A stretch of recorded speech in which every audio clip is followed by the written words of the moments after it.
Alright guys, hello and welcome to my final update for EGX. I got back last night very late, but it was too late to do any recording, and I had my girlfriend here and I couldn't record for obvious reasons.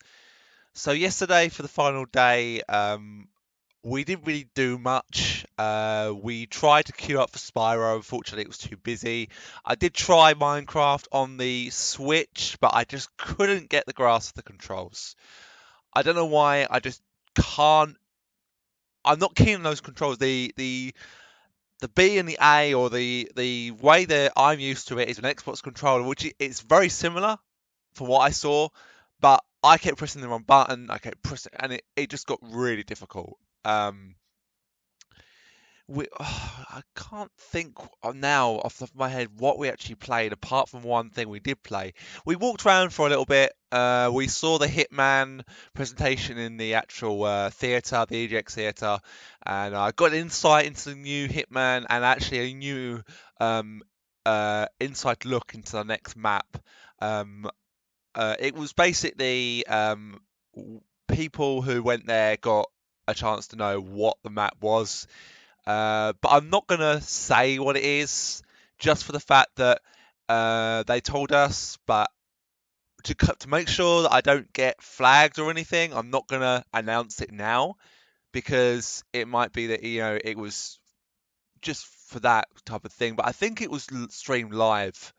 So if you found that stream, you probably would have watched it. But for keeping my own sake and just cover myself, I'm not gonna say it just now. It was really good. There was a professional person dressed up as Hitman, and one of the actual guy who did the presentation, who's one of the big designers or developers, Sven. I got a picture with him. I went up to him afterwards and asked him, and he said yeah, sure, and I couldn't believe he actually, I was actually able to get that. It was mind blowing. It blew my mind. It really just blew my mind that he allowed me to have a picture.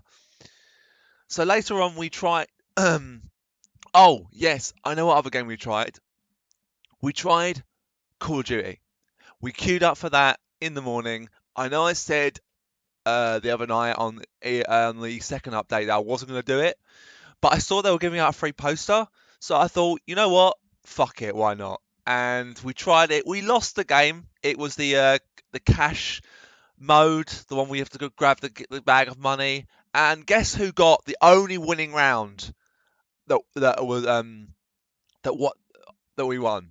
You're hearing his voice now. I got the only one round that we won. We lost 4-1, but we could have lost 4-0. But I only got 2 kills, but my friend was covering me. I grabbed the money. I tried to grab the money before, but I kept dying. It was a really good mode. It's very, very similar to Siege in that kind of respect. That you go down and then you have to be revived. If you get knocked down completely, you're out of the game. You get 1 life. So it's almost a bit like Search and Destroy, but I actually prefer it to Search and Destroy. I think it's a lot more fun. I think with Search and Destroy, like originally, I think you just died and that was it. But this, obviously, you can get revived. You start off with a pistol, so it's very limited what you start off with, but it's really good. So after we saw the Hitman first presentation, we walked around a little bit more. Tried to go. We looked at the Nintendo stuff. It was super busy. It was a Saturday. Everyone was there in the afternoon. It got absolutely heaving. I mean, massively just busy. You could not move through that place. So unfortunately, I couldn't try Spyro or the other game that I wanted to do. Well, we looked at Hitman for a long time. Kept looking at it all throughout the day. It was over an hour every time we asked. But later on, we had a res session to go to, which was a deeper look into IO's interactive Hitman 2. Again, Sven gave a presentation, and it was really, really good. He gave us some really good insights. He gave us some tips, some of which you probably will see when you see some videos of me playing Hitman. I'm not going to really delve quite into that just yet. I'm going to keep you guys in suspense for a little bit longer. I've kind of got an idea. And then afterwards, I went up to him again and just said, "I know I got your picture earlier, mate, but can you sign my map?" And he was like, "Yeah, sure." And he asked my name, and he signed the map you get for free. He signed it for me. I mean, how awesome is that? He could have said no. He could have said no. You know, I've got to go. You know, I know he was flying back later on, um, in the evening, but he agreed to sign it, and for me, that was just amazing. It was fantastic. I could not believe he did that. Um, I shook his hand as well at the end, and I was just like, "Oh, thank you so much." And I'm going to treasure that map forever because I've now got two people from that company who have signed something for me, and I've met in reality. And I tell you what, he is one of the nicest guys you will ever meet. He's so down to earth and so energetic and so friendly, and his passion for Hitman just is just incredible. He has got so much passion for the game. He loves the games. He was asked, about remastering old levels, but one thing he told me when I asked him about remastering Hitman Blood Money was that we probably will see kind of snippets of that in Hitman 2, and obviously I don't know too much more than that, but there is a particular level that I can't mention. I'm not going to mention, but the level that it's actually a trailer's going to drop next week, so keep an eye out for this new trailer. And Hitman 2 is not an episodic game. It is not an episodic game at all.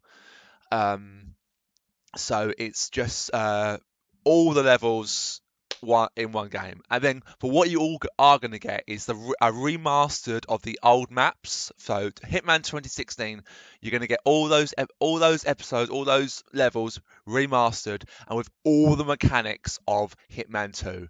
And I'm happy to say, and one thing I will say is that the suitcase has made its comeback, but you can't just store your gun, your sniper rifle in that suitcase. You can store anything you want. When I went and played the game, and believe me, it was fucking amazing.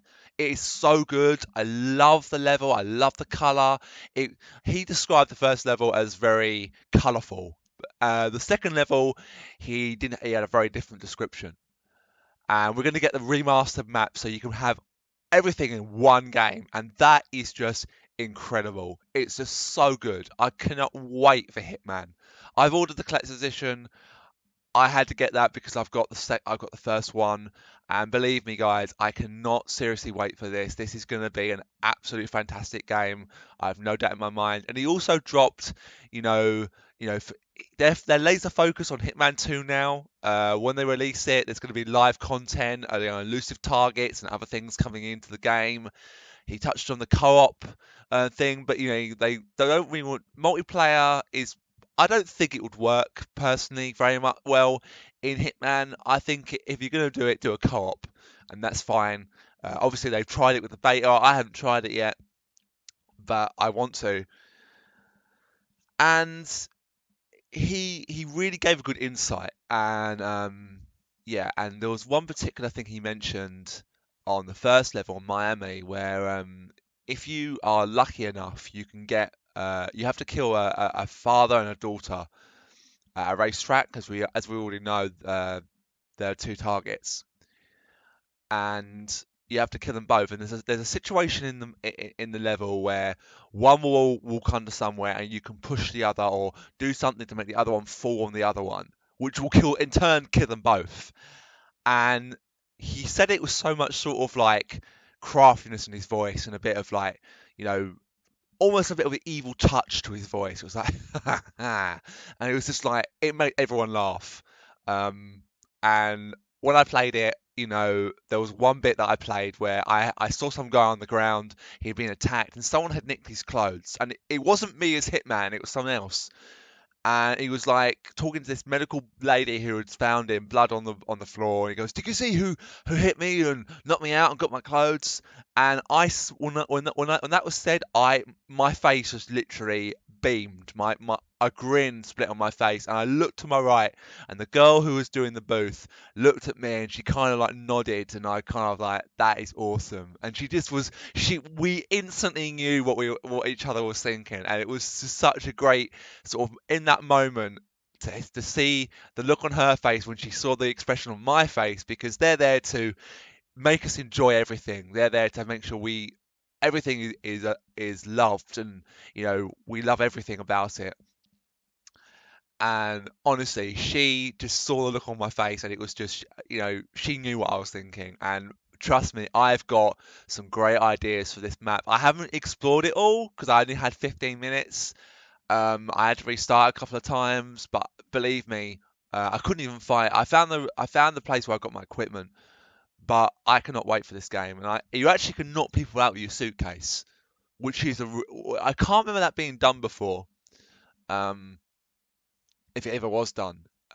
If you know that in 2016, the Hitman in 2016, there was there was one thing that you could that was a big bugger, and that was a sniper rifle. If you went on your back, you would get seen.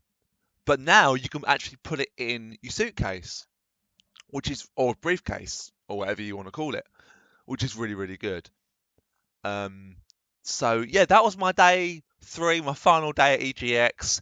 I probably will go next year. I don't know yet, but if you haven't been, I would definitely look into it next year.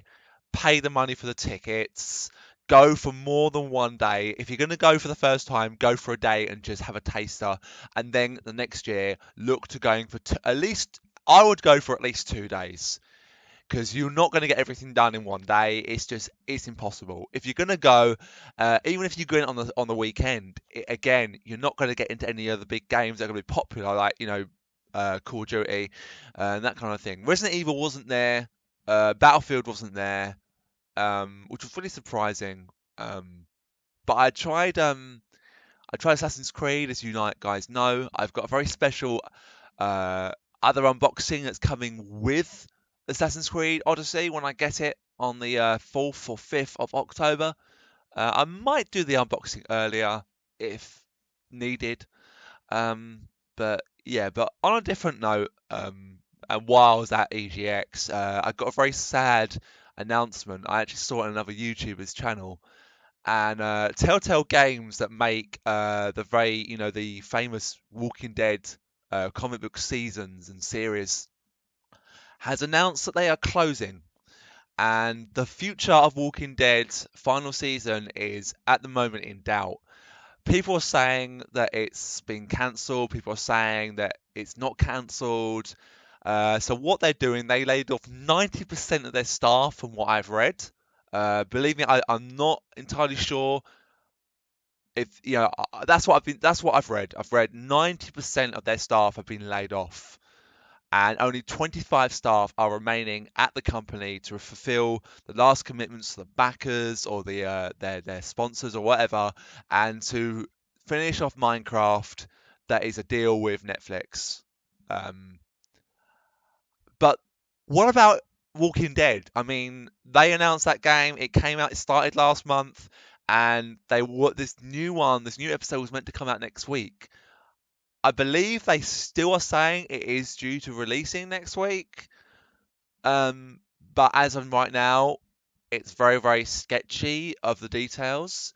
I left a comment that people liked on this other YouTuber's channel, and I said that I will do a video explaining sort of like how I feel about it. And how I feel, I'm really sort of upset about it. I love people saying, well, they didn't really change anything. They were in trouble for a long time. Yeah, every company goes through troubles. Every single company goes through a shit time.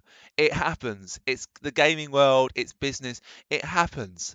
But a lot of companies have worked their way through it and come out. I mean, think about this. EA, Star Wars, horrendous launch. But yet they've come out of it the other side because they fixed those problems. They've acknowledged it. Ubisoft with Unity, they came out of it and fixed those problems. Telltale Games only had the same kind of format over and over and over and over again. But people have said to me, well, the game's never changed. I was like, well, yes, they did. If you compare season 1 to final season, there is a huge difference in graphical difference, in the way you play it, in the way it's done. It's the same kind of episodic format, but it's still the graphics are different. You can't compare season 1 to final season. You can't. It's just unfair. Uh, Apparently they haven't been doing well for a little while. I think since what's it called? Game of Thrones. They haven't been doing well since that, uh, and that's a big shame. Um, I think as a community, we owe it to Telltale Games to at least show our love and support for them. The people that they've laid off, I wish them all the best in their future job finding. I hope they manage to find something, um, and I wish them all the best in their future. Anything they choose to do, I hope you find something. I really want someone to pick up the final season, and if Telltale don't do it, finish it, because I paid 18 fucking pounds for that game, and I want a finished product. If I don't get it finished, it means I've given you 18 pounds of my money, and you've released £5 worth of content out of 18.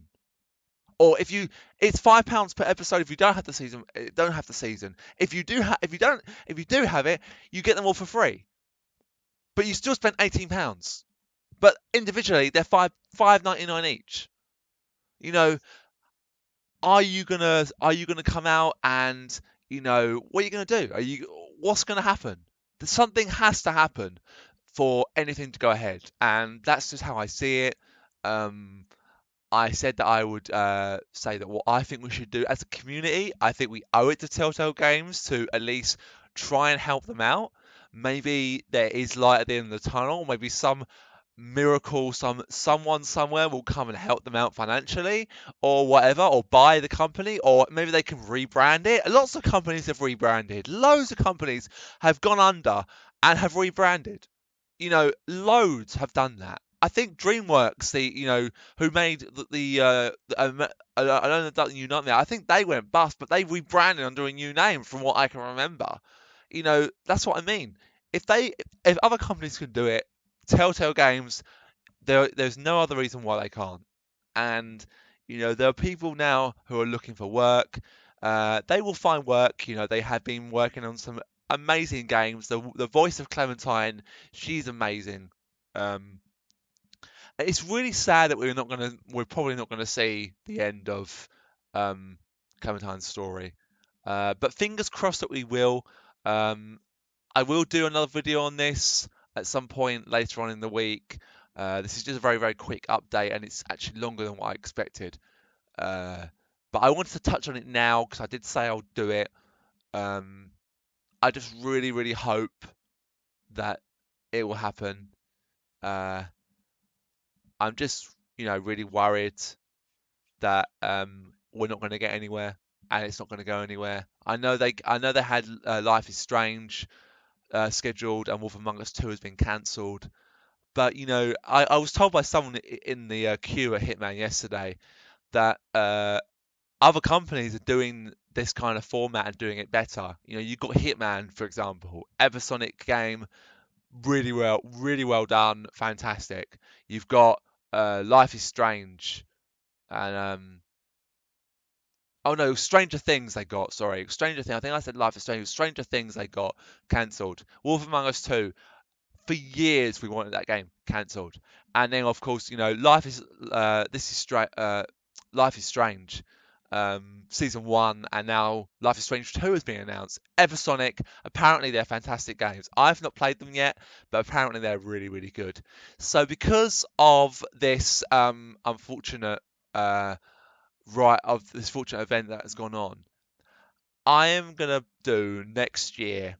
I'm going to play each of the seasons. I want to keep these games alive and keep them, flowing in the fact that they deserve the respect they get.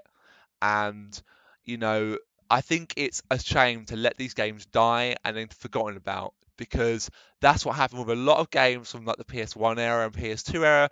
They're forgotten about. They're late. They're sort of buried under the sand and people forget about them. I don't want people to forget about Telltale games. I want people to still be playing their games for years to come, because above all, if you haven't played any of those seasons, go from season 1 and go till season 3.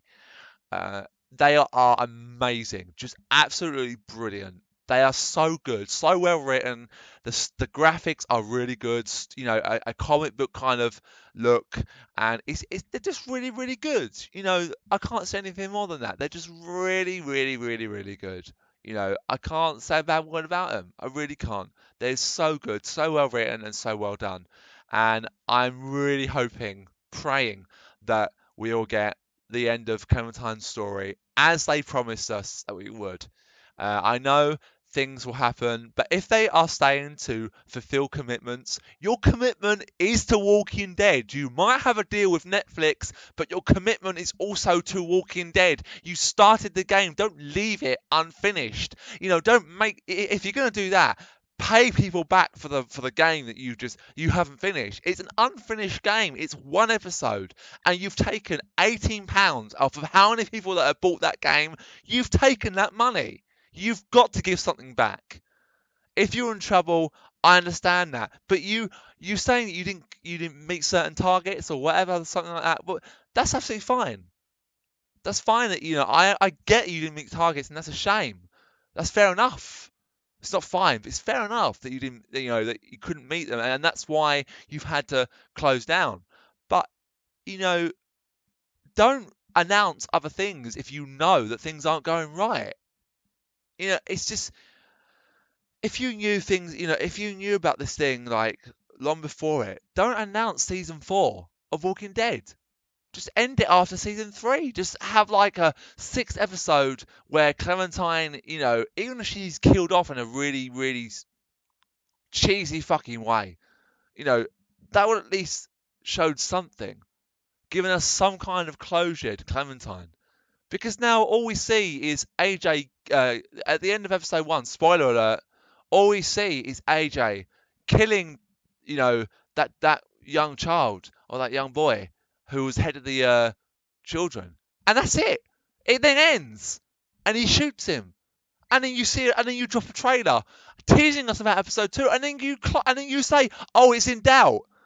No, you should be able to finish them. If episode 2 is ready, even if you don't, oh, it really annoys me. It really just, it pisses me off. And that's why next year, at some point throughout the year, I'm going to do every season of Walking Dead. I'm going to try and do Batman as well, but Batman's really difficult to actually work on the PC for some stupid reason. But I will give it a go again, see if I can get it to work. Oh, excuse me, very tired. But yeah, that's it, guys. I'm going to call this the video. Thank you very much for watching and listening, and I'll see you next time.